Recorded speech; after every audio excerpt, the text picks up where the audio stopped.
Азыр Элибай ким вокупта жүргөн, арендада жүргөндөр паркыңарга чалып. Туугандар, тиги 2 күн ишке чыкпасаң култап коет, справкаң, пропискаң издеп баштайт, тиги бу дегендер. Пижум Oyunca kınay patlı. Boykottu işe çıkma olmadı da. Ana yanlıştın kötün kılık işaretti mi hoca? Жигиттер, ассаламу алейкум. Силер менен Шаха Москве. Яндекс Таксиде иштейм билесиңер.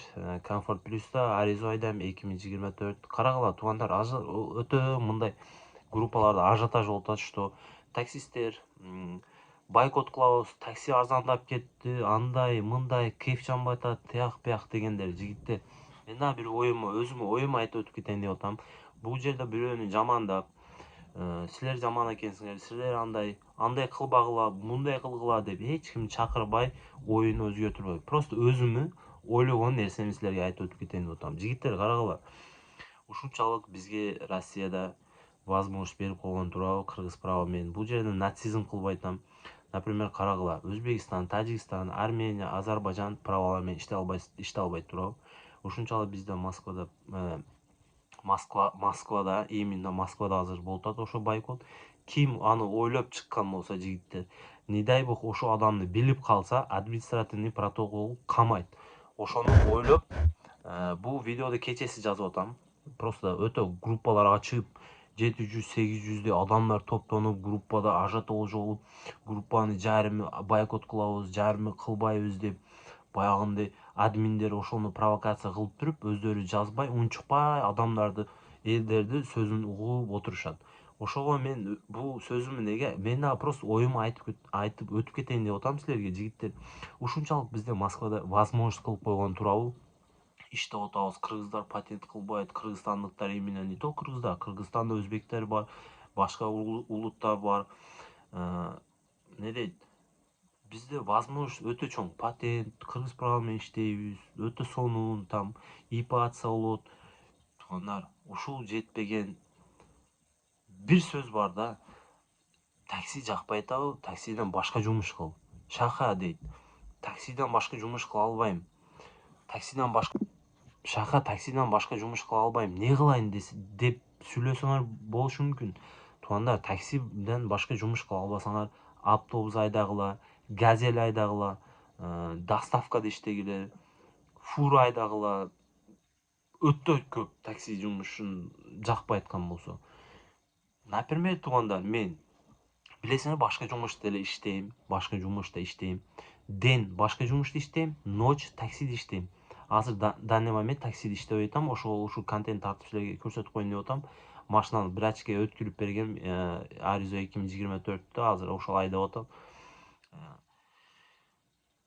Азыр эртең менен саат 6-7-де чыгып, кечке чейин иштесең, туугандар, ошол коэффициент болбосо деле ошол акчаны табасың. Просто жалкоо болуп, тиякта кафеде барып, 700 сом, 800 сомго тамакты ичип коюп, 1 саат, 2 саат отуруп койсоңор, каякта жумуш болот, жигиттер. Эртең менен чыгып, как положено обедти кылып, дагы ишке чыгып, ишти кылсаңар, иш сонун болот, жигиттер. Утуп провокация кылбагыла. Бул нерселер провокация болуп атат. Эртең, не дай бог, ушул кыргыз права жабылып калып, бир неме болсо, ушул уюштурган адамды билип калса, эл менен тамашалабаш керек, жигиттер. Ошончо такси иштейт, ошончо карапайым, ошончо эл акча таап атат бул таксиден. Например, мен деле ушул таксиден акча табам и башка жумушта деле иштейм. Таксиде акча табам, контент тартам, силерге көрсөтөм. Просто мен YouTube'да силер мени билесиңер, көрөсүңөр, ошого мен оюмду айтып өтүп кетейин деп атам. Бул жерде бирөөдү жамандап, бирөөнү политикага аралашып, бир нерселер, мен андай нерселерге аралашпайм деле, мага керек эмес деп. Просто оюмду айтып атам, жигиттер. Кылбагыла андай деп ошого айтып атам. Андай нерселерди кылбагыла, жигиттер. Группада башка группа ачып, ошондой нерселерди 21-22-жылы кылабыз дегендер, жигиттер, андай группага кошулбогула, сүйлөбөгүлө. Эртең не дай бог бир нерсе болсо, өзүңөр ошол голосовойду өзүңөр поставка болуп каласыңар. Ошого ойлонуп сүйлөгүлө, группага жөнөтүп өткөн сөздөрү, голосовойлорду ойлонуп жөнөткүлө. Азыр полный группаны текшерет, жигиттер. Не дай бог жаап койсо, орустардын группасына кирсеңер, орустардын бул айтып атат жигиттер, депорт кылабыз андай, өзүбүзгө өзүбүз кылып атабыз жигиттер, көттү кысып мындай болуп иштеп жүрсөк болбойбу, эмне жетпей атат бизге? Бар жок болуп атат кой, жумуш болуп атат. Адамдар минбеген машинаны минип атабыз. Chery Arizo, Mercedes, BMW, бизнес таксиде канчабыз иштеп жүр. Өмүрүмдө минбеген машиналарды минип атам да, мен деле. Силер деле Mercedes айдап атасыңар, BMW айдап атасыңар, бизнес таксиде. Айдагандар Майбах айдап атат жигиттер, ушунчалык машиналарды айдап жүрөбүз. Кимдир Вукупта жүрөт. Вукуптагилер эмне кылат анда жигиттер? Дай бог жаап койсо. Кандай болуп калат анан? Ошо виноват болуп каласыңар, ошого жигиттер. Ошону кылган адам, ошону ойлоп чыккан адам, ошол группаларды удалить этип, болбосо закрытый чат кылып койгула, башкалар жазбасын, провокация болуп кетпесин. Каргыла, менин группам бар. Шаха Москве деген группам бар. Ошол жерде адамдар бар. Башка группаларды голосовой менин группама келет да жигиттер. Ошол мына карагыла да, мен силерге айтып берейин жигиттер. Ар бир сүйлөгөн сөзүңөрдү мен өзүмдүн группама келет, менин группама келет. Кайсы сүйлөп аткан блогердин сөзү, кайсы сүйлөп аткан, мына, например, ошол YouTube'да блогерлер сүйлөйт го, группада сүйлөп аткан. Ар бир жерде өзүнүн крысасы болот жигиттер. Ар бир жерде өзүнүн крысасы. Ал крыса деп мен силерди айтпай атам, ошондой адамдар чыгып калат. Ошого сүйлөгөн сөзүңөрдү ойлонуп, провокационный сөздөрдү сүйлөбөгүлө. Менин группама жигиттер, ошол башка блогерлердин сүйлөгөн сөздөрү айланып келип менин группама келип калып атат жигиттер. Ошондо мен билип калып атам ким кандайлыгын билип калып атам. Ошого жигиттер, стоп, бул бойкот сайкот кылбагыла, группаларда сүйлөшпөгүлө, буну бирөөлөргө айтып жүрбөгүлө, ойлонбогула, кылбагыла, 21-22 ишке чыгып иштебергиле. Неге? Например, азыр мен чыкпасам жигиттер, 21-22, например, азыр таксиде иштесем да, 21-22 числа жумушка чыкпасам, машинам 3,5 миң сомдон арендасы, 2 күн чыкпасам, ошондо кандай болуп калат? 7 миң сом минус турабы аренда? И кредит бар, ипотека бар, бала чака, продукта, квартира, жеп ичиш, аларды ким төлөп берет? Мен ошо 21-22 бир күн жумушка чыкпай калсам, эртесине 7 миң кылып аренда төлөйм жигиттер, Chery Arizodо 7 миң кылып төлөйм. Ошо кантип ким төлөп берет мага, если жумушка чыкпай койсом? Ким төлөп берет? А Вукупта жүргөндөр эмне кылат? Не дай бог эртең бир нерсе болуп калып, аккаунттар блок болуп калып, либо кыргыз праваны жаап койсо, эмне кылат ошо Вукуптагы? Канча өзүбүзгө иштеп жүрөт, Вукупка алып турабы? Кыйналып машинаны төлөйүн, анан сатып кетем деп. Просто айтып аткан сөздөрүм жигиттер силерге тийип кетпесин. Шака, сен жаман сүйлөп атасың, андай эмне катып атасың, тияк бияк сени провокация кылып. Жок жигиттер, мен оюмду айтып атам. Өзүм оюмду силерге айтып кетип атам. Мен ошончо адам көрөт, ошого бөлүнүшүп кетип атам жигиттер. Ойлонуп кылгыла, ойлонуп жазгыла, сүйлөгүлө. Ар бир сүйлөгөн сөзүңөр группаларга кетет жигиттер. Группаларга. Москвада билесиңер, такси жамаатынын группасы канча бар. Именно менин такси жамаат группам бар, 708 адам бар. Ойлонуп колгой, 700 адам. Даже тойго 700 адам келбейт жигиттер. Тойго 100 адам келбейт. 100-250 адам келиши мүмкүн. Ойлоп койгула, группада 700 адам бар. Ал 700 адам ойлоп атасыңар, көп, слишком көп. Азыр 5 миң, 10 миң, 20 миң канча адам көрөт билбейм. Ойлоп койгула туугандар. Ошого сүйлөп аткан сөзүңөрдү ойлоп сүйлөгүлө. Бойкот темасын жапкыла жигиттер. Бул жакшы нерсеге алып барбайт. Провокация болуп атат туугандар, провокация.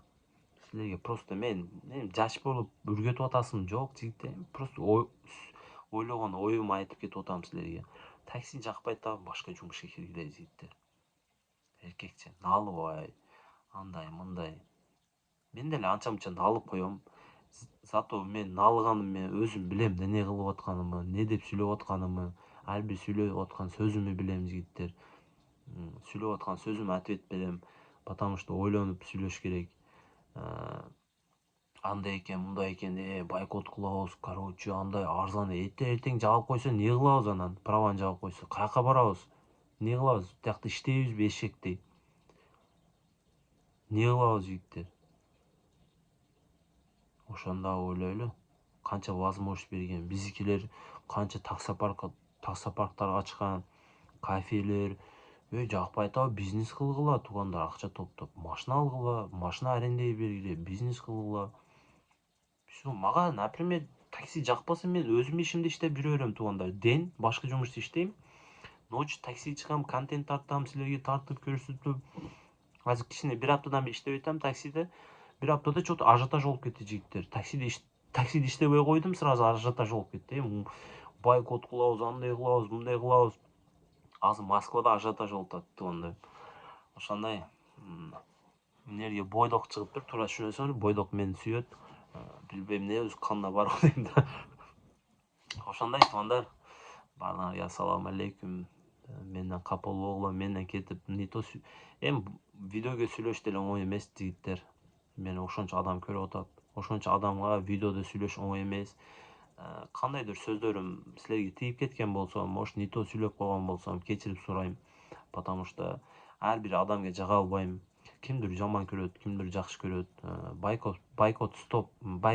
Бойкотту стоп дегендер комментарий жазып койгула, плюс кылып, короче, бир неме кылып жазып койгула. Бойкот дегендер стоп деп жазып койгула. Ошондо канча адам билип алабыз жигиттер. Ошо бойкот кимди уюштурган болсо, этат болгула жигиттер. Өзүңөр проблема кылып аласыңар. Россияда эчтеке өзгөртүрө албайбыз. Биз бул жерде трудящий мигрантпыз жигиттер, трудящий мигрант. Хоть таможенный союз болсок деле. Бул жерге келдикпи жигиттер? Карагыла, мен силерге бир ситуацияны айтып берейин. Москвага келдиң. Орусчаны билиш керек. Документтер таза болуш керек. Всё. Иштеп жүрө берсе ага эч ким унчукпайт. Андай кылып берем, законду өзгөртүп берем. Яндекс уже алып бүткөн уже. Яндекс государство полный налоговый уже. Всё, налоговый карат Яндексти. Канча миллион налог келип атат Яндексте, ойлоп койгула. Күнүнө ар бир таксист 500, 600, 700 миңдей налог төлөйт. Ойлоп койгула, канча налог келип атат. Аны налоговыйлар карайт, МВД карайт. Полный Россия государство өтүп кеткен уже Яндекс. Өзгөртө албайсыңар. Алар наоборот хуже кылып коет, туугандар. Силер эчтеке кыла албайсыңар. Канча орус блогерлер өткөн 2-3 жыл болуп калды. Канча орус блогерлер, даже мен дагы баргам ошондо. Баягы купе смена бар эле, ким билет. Ошо эски Кашкыр иштеп жүргөндөр билет таксиде. Канча ушу блогерлер барган, бир 10дей, 20дей блогер барган. Купе сменаны кайтарып бер, бизге кайтарып бербесең андай кылабыз, мындай. Эчтеке өзгөргөн жок. Ассаламу алейкум. Эчтеке өзгөргөн жок жигиттер. Пайдасы жок. Провокация кылбагыла, өзүбүзгө өзүбүз кылып алабыз. Тинчкине иштеп атасыңар, всё. Иштеп жүрөлгүлө, документ тазабы, всё. Бар жок барбы, всё. Орусчаны билесиңби, всё. Сүйлөшүп, иштеп. Алла шүкүр. Россия чоң жигиттер. Любой бизнести кыл, любой жерде иште. Бирөө сага унчукпайт. Главное, документтер таза болсо болду. Ошого кичине провокация кошулбайлы, туугандар.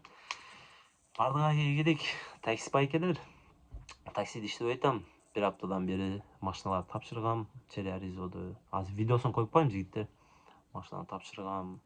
Азыр өзүмдүн жумушумду иштеп атам. Таксиден кичине жадап, ошого таксиден жададым туурасы, ошо налып айтам. Аллага шүкүр, таксиден акча таптым жигиттер. Мына YouTube'да 5000, 5,5 миңдей адам көрөт.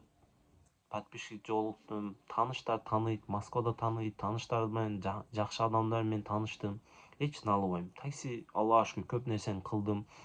Таксиде көп шустрый болдум, көп нерсени өргөндүм. Аллага шүкүр, вообще налыбайм. Просто эми кичине зериктим, ошого эс алып атам азыр. Өзүмдүн жумушумду иштеп, анан таксиге чыгам кийинирээк. Кийинирээк эмес, жакында чыгам да, может, бизнес тарифке чыгып калыш мүмкүн. Ошого жигиттер эс алып атам. Машинаны врачке тапшырып бергем, Чериаризодо айдап жүрөт. Кичине туурасы башым эс алырып, дам алтырайын деп атам жигиттер. Такси деле оңой эмес. Ушунчалык таксиди сүйөбүз. Ушунчалык такси сонун дейбиз жигиттер. Такси деле оңой эмес. Клиенттер менен урушасың, эртең менен кечке баранку крутить этесиң, сидишь там, геморрой, там ноги болят, там туда-сюда, там то авария, то штраф, то там, то тут, налоги платить, там өзүнчө проблемалар өтө чоң. Ошондой. Ошого баардык проблема менен үнүтөйүнчө жигиттер 10 күн, 1 апта, 1 ай эс алайын жигиттер. Может, контент эле чыкпай калышы мүмкүн YouTube'га такси системасы боюнча. Может, контентти өзгөртүрөм. Кандай контент тартайын жазып койгула. Может, тартам бизнес такси чыгып калып. Ушунда ушуга кичине эс алып, такси машинадан зерикип кетесиң да жигиттер. Силерде ошондой болобу? Эртең менен кечке каждый день одно и то же по 12, по 16 часов таксуешь, да? Это тоже, как говорится, уже не хочется, да? Хочется отдохнуть, там, мындай чарчабадым, морально мына баш морально чарчап кетти жигиттер. Ошо эс алып, өзүм жумушумда тинч бир 10 күн, 15 күн, 20 күн эс алып анан чыгам жигиттер. Может, YouTube'га чыкпай калышы мүмкүн бир айча. Может, башка контент тартышым мүмкүн. Да, YouTube'га чыгам жигиттер, башка контент менен чыгып турам.